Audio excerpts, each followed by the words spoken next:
All right, so we're gonna try to use this hammer that one of my viewers donated.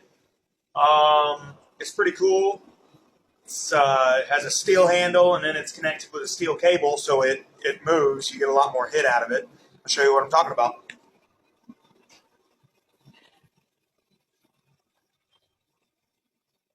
So this is the hammer.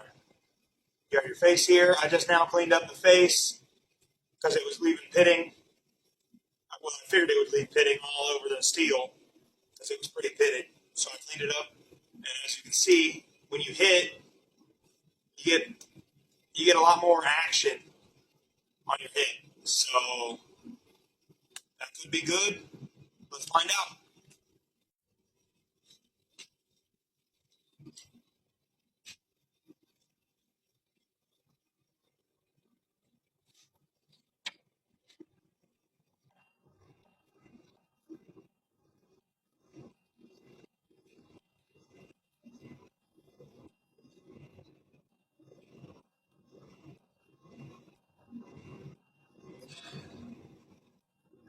It's pretty heavy. I can tell you that from the start, but it does seem to help.